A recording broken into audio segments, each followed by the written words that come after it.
It may have taken 2 years to get an answer, but last week an inquest jury told us what many of us knew already, that Ian Tomlinson was unlawfully killed by a police officer during the G20 protests in April 2009. But how will this outcome impact on the way that police officers are held to account? Hello and welcome to Eyewitness with me, John Rees. The case of Ian Tomlinson has brought not only the issue of police brutality into the spotlight, but also the way the police handle the publicity after these cases and the way in which they're held to account for their actions. There have been a number of high-profile cases involving victims of heavy-handed police behaviour. They include Jean-Charles de Menezes, the Brazilian national who was shot dead by police at Stockwell Tube Station in London, and Harry Stanley, who was walking home in Hackney, London, carrying a coffee table leg which the police mistook for a rifle and shot him dead in 1999. Or more recently, the case of Smiley Culture, the popular reggae artist who died in March this year following a police raid on his home. Before we discuss these topics with my studio guests, here's a video report from Alex Crutcher. There is growing concern that the right to protest in Britain is being undermined by heavy-handed police tactics, mass criminal trials and preemptive detentions. The way the police have responded to mass demonstrations in London over the last 6 months has been the subject of much criticism. In particular, the practice of kettling during the student protests in November and December, where hundreds of demonstrators were corralled into confined spaces for up to 9 hours, has caused serious safety concerns. The practice has also drawn the ire of human rights group Liberty, who at the request of both the Metropolitan Police and the Trade Unions Commission sent observers to the anti-cuts demonstrations on the 26th of March. A report by the organisation expressed alarm at the police's attitude towards kettling.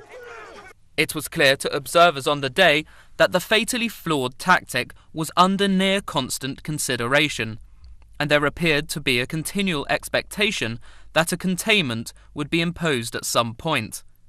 Kettling is a blunt, resource-heavy and logistically difficult tactic, and it is difficult to understand why it has become such a favoured option when policing protests.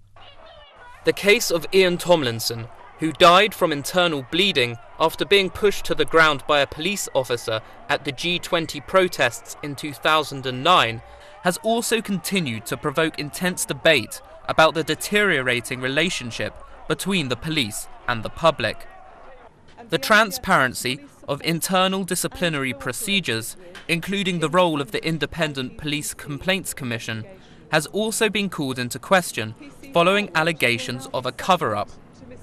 After a 2-year campaign for justice, last week a jury concluded that PC Simon Harwood had used excessive and unreasonable force, and that Tomlinson's death was unlawful. Yet evidence has also emerged that the police withheld crucial information, including the testimony of 3 officers, who all said they saw Tomlinson pushed to the ground 4 days before the footage of the incident was made public. City of London police will now be forced to explain why this crucial information from police witnesses was not passed to the coroner, the pathologist, the media or Tomlinson's family. The information was also not relayed to the Complaints Commission, even though police have an obligation to inform the watchdog when there is evidence of a person dying after contact with officers. Many fear that a culture of impunity has taken root in the police force, and these incidents continue to raise questions as to how people can ensure that the police are held accountable for their actions.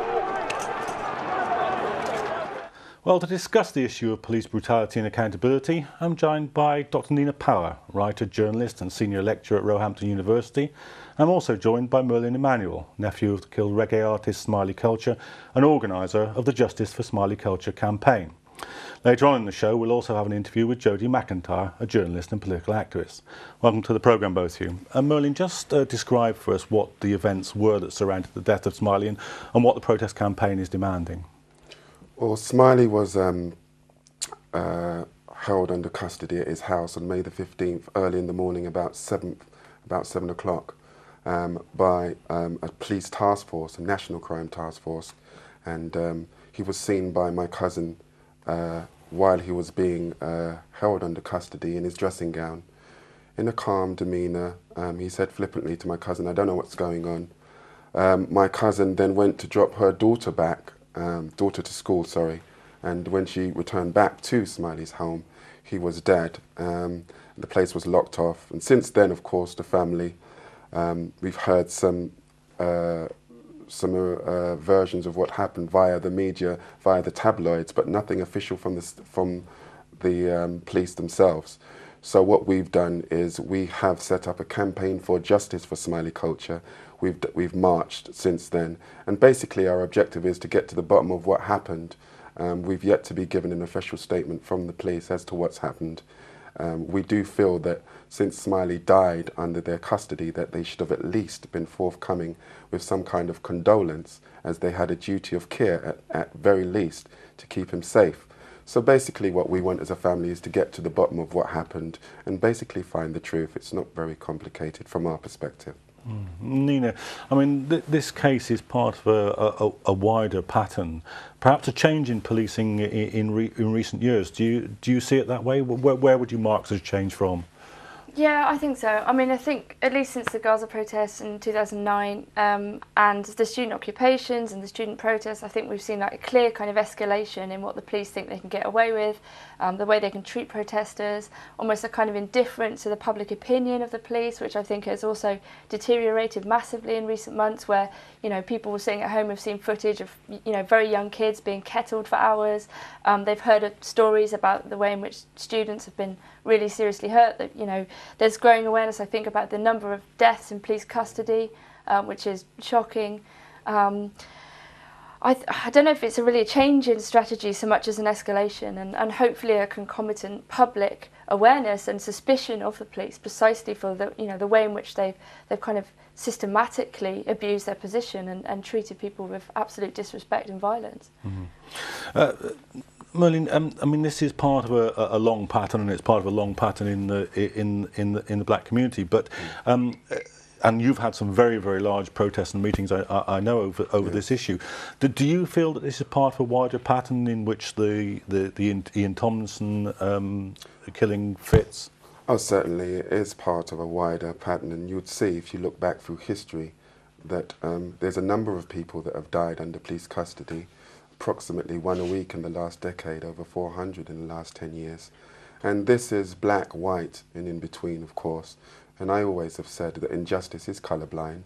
I have actually gone down and met the Tomlinsons and showed some support by actually going down to the hearing, the inquiry.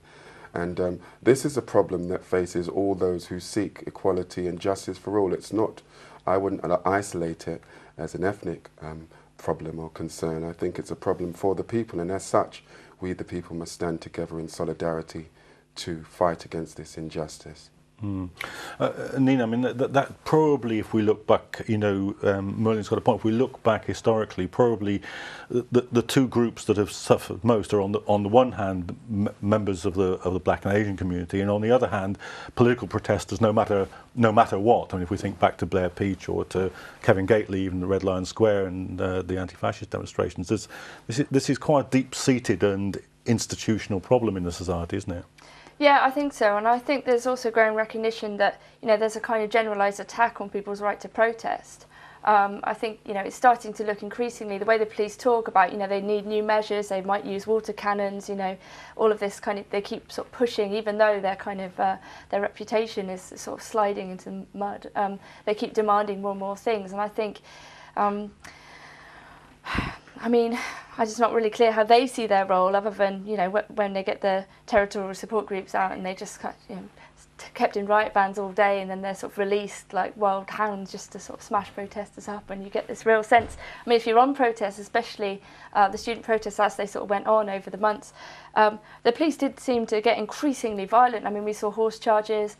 You know, obviously part of this is sort of strategy and intimidation. If people look at this footage, they'll think, oh my God, I'm never going to go on a protest. This is terrifying. You know, especially if people want to come with families. I mean, fortunately on the TUC march in March of 26, we had loads of people out with families, you know, so it's clear on some level that some of that strategy of intimidation isn't working at all, thank God. But it's definitely, you know, part of what they're trying to do, put people off, you know, even the very idea of protesting, I think. I mean, if that was the aim in the case of Smiley culture, it certainly has backfired, because there's been an enormous response really from people, hasn't there? Do you want to tell us a little bit about the campaign next? Well, it's been fantastic thus far. We have a very strong Facebook and Twitter internet-based campaign. But further to that, I mean, on Saturday I done a Youth for Smiley Culture campaign in Brixton Fridge, along with a couple other people who helped to Sukant, and another person who helped to organise. And we had a good few hundred young people down there, all expressing their concerns on how society is, and the inaccountability of police, and their seeming their ability to do what they want without really any kind of accountability, as I've said. So we've been doing our campaign with in mind that we can raise as much awareness as we can in order to get as much people on side, so that we might affect the kind of change and implement the kind of change that we're trying to. It's a long and arduous road. We've just recently received the pathologist report for Smiley, which we'll be collecting tomorrow as a family. And we do know that we don't have any reason to be overly confident in the judicial system. But nevertheless, we do what we do to create the awareness that we can. Okay, well, we'll be returning in further detail to look at some of these issues. But first, here's an interview conducted with Jodie McIntyre earlier today. Jodie made the headlines last year after he was dragged out of his wheelchair by police officers during a student protest. Here's what he had to say.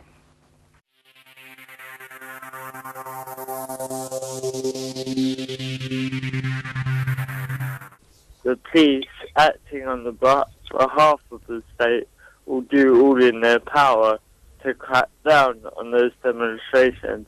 But I think even more than what the police are doing, we have to start thinking about how we can struggle against what the police are doing. And we have to realise that the people that are now being arrested from far back to the student demonstrations, who will be going to prison, some of them, we have, and also the Gaza demonstrators who were arrested in the aftermath of the demonstrations during Operation Cast Lead, and who are now in prison. We have to realise that these are our political prisoners.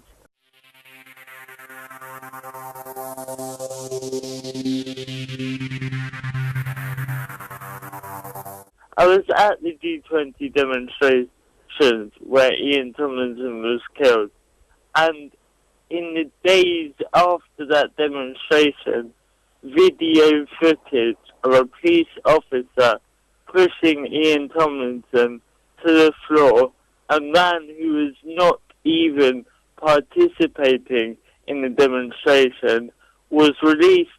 To me, that is evidence of that police officer's involvement. So I don't know why it would take 2 years for an inquest to give a ruling of unlawful killing. And let us remember that this police officer still hasn't even been charged or brought to trial, let alone punished for what he did. And this is when we have video evidence of his involvement. We have a coroner report that says Ian Tomlinson died of the fall, not of a heart attack, as the police had reported. And we have to look at the police's actions in the aftermath of that incident. First, they denied any involvement in what happened to Ian Tomlinson. Then they said that he died of a heart attack, and they lied consistently.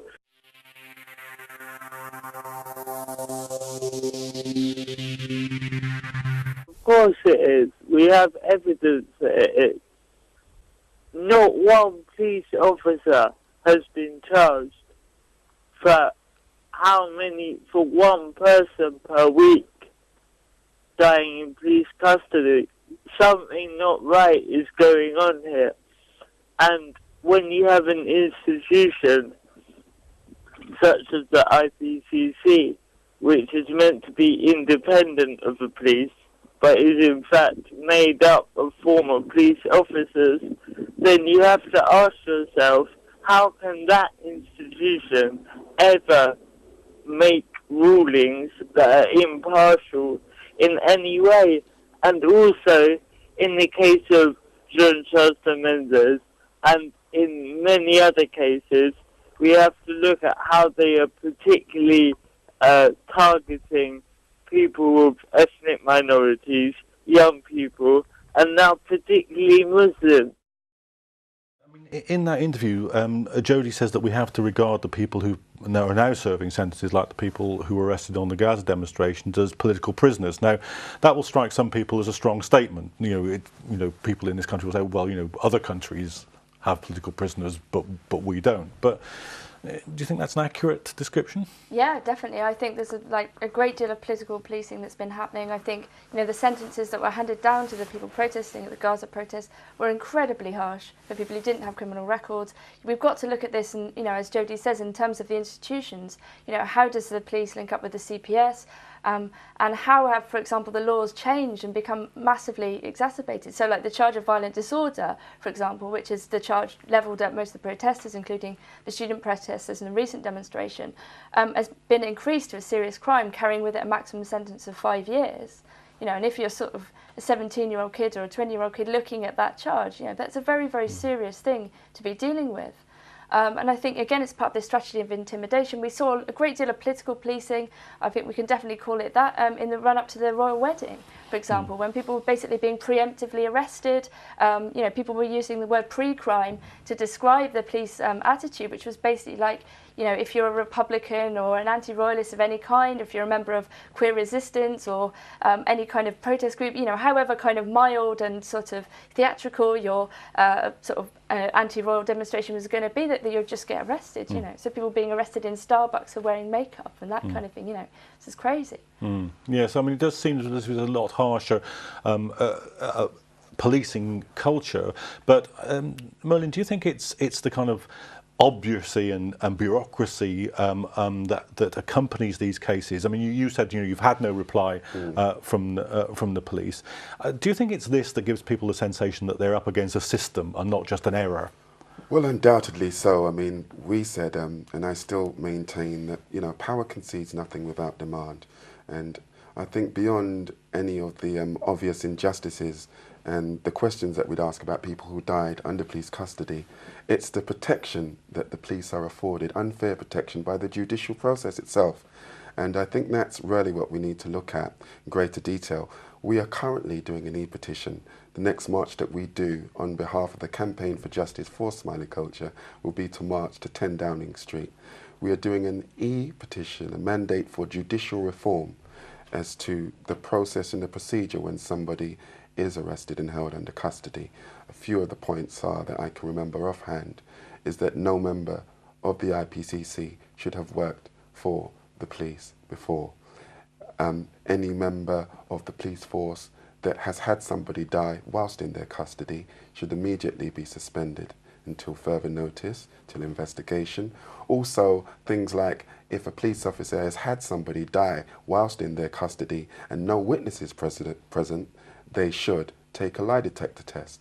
Certain things like that, which will maybe reinforce a little bit of trust in the Metropolitan Police and the judicial system, of which many of us have very little confidence in. I mean, this is the point, really, isn't it? I mean, Nina, justice delayed is no justice at all. I mean, Blair Peach was killed, I think, 1978, 79, 30 years before any kind of admission came out of it. Now, that is bound to appear as a system defending itself. Yeah, I mean, I think one of the interesting and important things, especially in the Tomlinson case, was the availability of footage now. And I think one of the police always use surveillance. That's what they use to collect data on protesters. They take photos and all that. But we should be using surveillance against them. So, for example, footage of them being violent to protesters. you know, for example, we should use against them. And I think that these things have got to be speeded up. There's got to be much more transparency.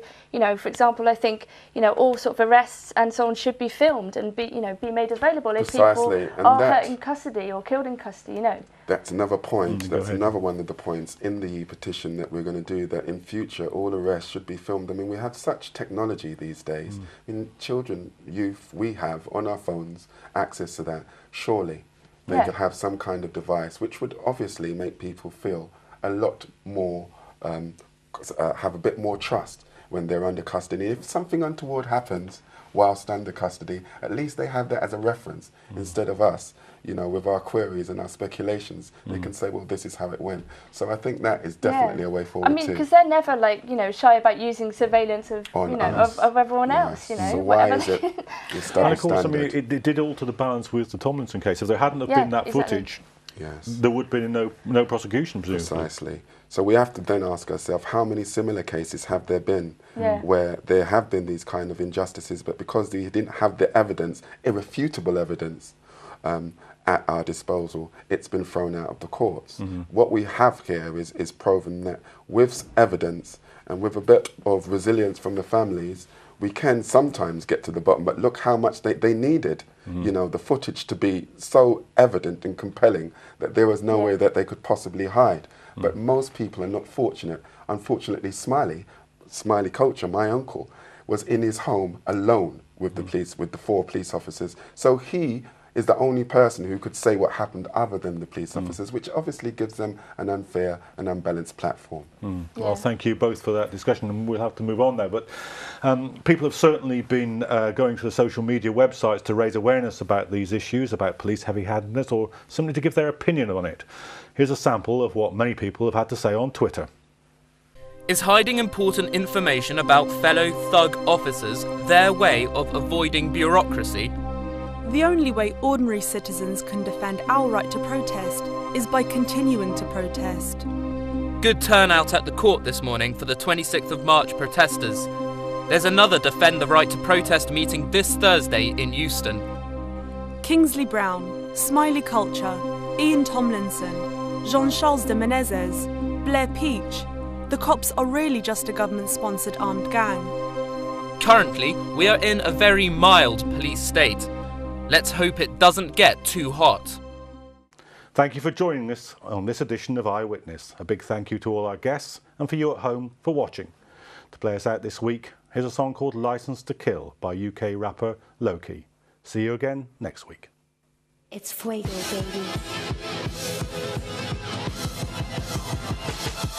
In any society, police are very necessary. But is it necessary to leave us in cemeteries? Look at the victims dead and buried, cause there's very many. What is the sentences they're getting? Is there ever any? What will it take to get the public up in arms? They pull out the truncheon. That's when the trouble starts. 3rd of Jan, 09, riot mass come and charge. Ambush kids and women in the Hyde Park underpass. How could you justify the figures when you count them all? We come out to protest, you just come out to brawl. Cowards and fools protect the system that is bound to fall. Bountiful evidence so no one's held accountable.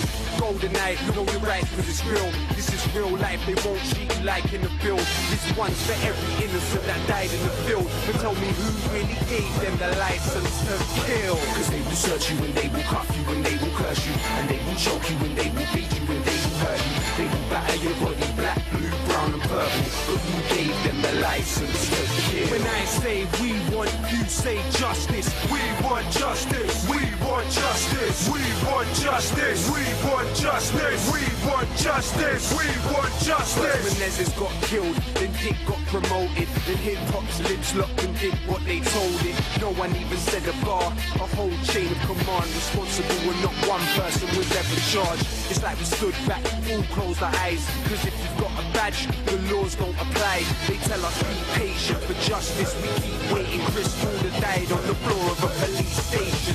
Not one person convicted in 11 years, but it was very clear the footage was everywhere. I'm not intimidated. This is for families that lost loved ones and never saw the killer's faces. Golden eye, know your rights cause it's real. This is real life, they won't treat you like in a bill. This one's for every innocent that died in the field. But tell me who really gave them the license to kill? Cause they will search you and they will cuff you and they will curse curse you, and they will choke you, and they will beat you, and they will hurt you. They will batter your body black, blue, brown and purple, but you gave them the license to kill. When I say we want, you say justice. We want justice. We want justice. We want justice. We want justice. We want justice. We want justice.